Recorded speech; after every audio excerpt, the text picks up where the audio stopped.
Right, today I've got my hands on a Peugeot 3008 GT line.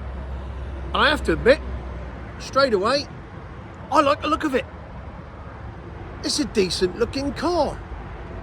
It's like someone's made an effort with the design, unlike milk floats. And I have to say, yeah, I like it.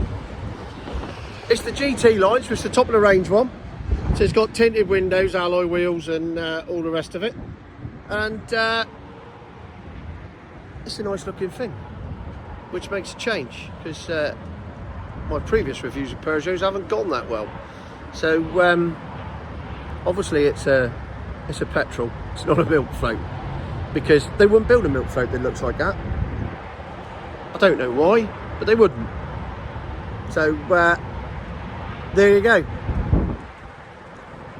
One Peugeot 3008, the proof of the pudding will always be in the driving. So let's get in and see what happens. Right, here's the thing. I've actually been driving this for 45 minutes before I turned the video on, because there was a road closed. I had to take a load of back roads and didn't fancy filming while I was doing that. So waited until I got on the dual carriageway. But in that time, several things have happened. Not least, my flabber has been gasted.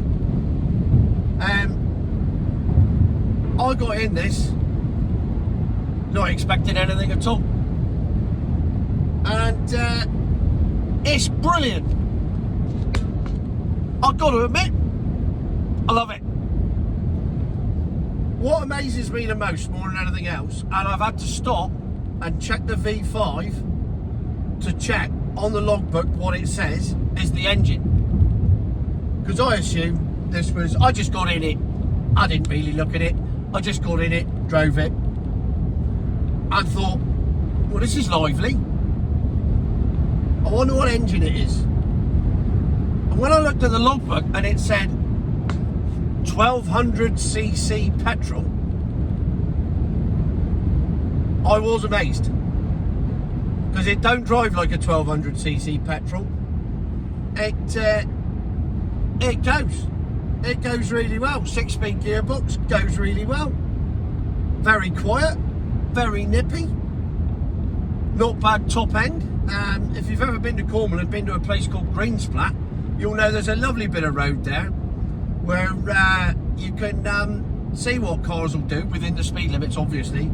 And I'll confirm that this will do the speed limit, plus 30 mile an hour, without even breaking sweat. And that was in 5th gear with another gear to go. So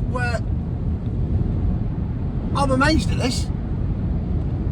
This is a 2017 3008 GT line with a 1200cc engine. It's an SUV. It's virtually everything I don't like about cars. And I love it. And it handles really well for an SUV. It went round the back lanes with no problem whatsoever. Really goes round corners really well.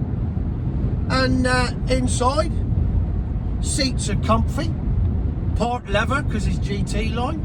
Lovely bit of stitching here on the dashboard. Lovely bit of pin stitching there. Look at that, isn't that lovely?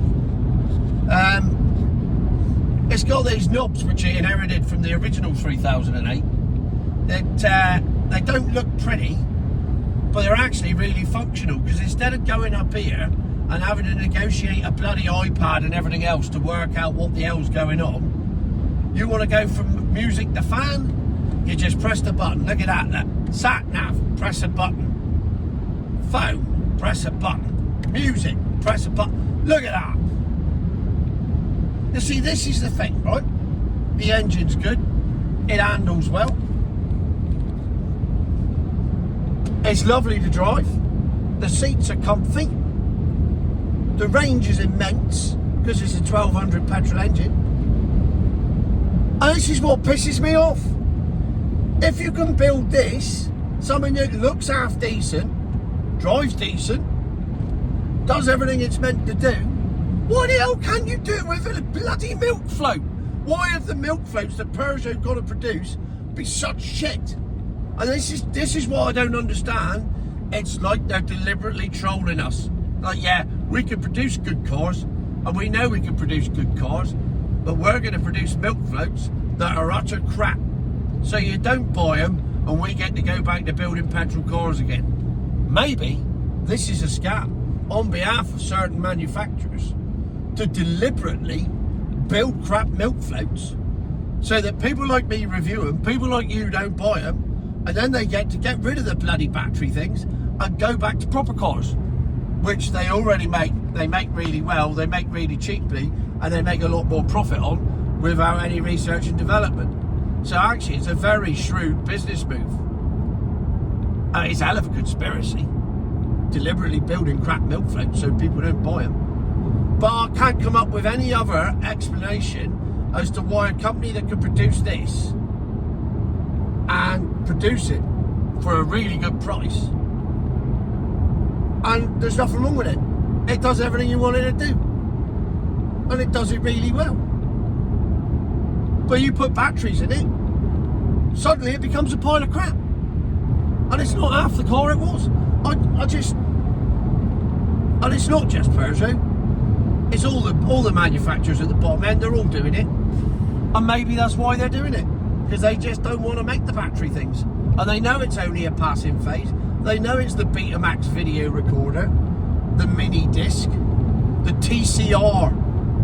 See, TCR, and I know there's some Scalextrics purists out there going to tell me I'm wrong. TCR was far superior to Scalextrics. You could overtake, press of a button, out, back in. Johnny Smith had one. Bloody amazing it was. But it never caught on because Scalextrics took over. And now Scalextrics is like collector's item stuff, isn't it? And that's the thing though. Betamax was better than VHS. TCR was better than Scalextrics. The mini disc was better than the CD. Milk floats aren't better than petrol cars. That's the difference. So, three things that were superior in technology and ability never caught on. So the one thing that's inferior in pretty much every way, how the hell's that going to catch on? Well, it's not catching on, is it? That's the thing. And everyone's starting to panic. Well, I'm not, because there's plenty of cars on the road that you can buy. You don't need a milk float. So let them panic. Let them pile up the milk floats in a scrapyard and let them look at what they've done and how much of a mess they've made.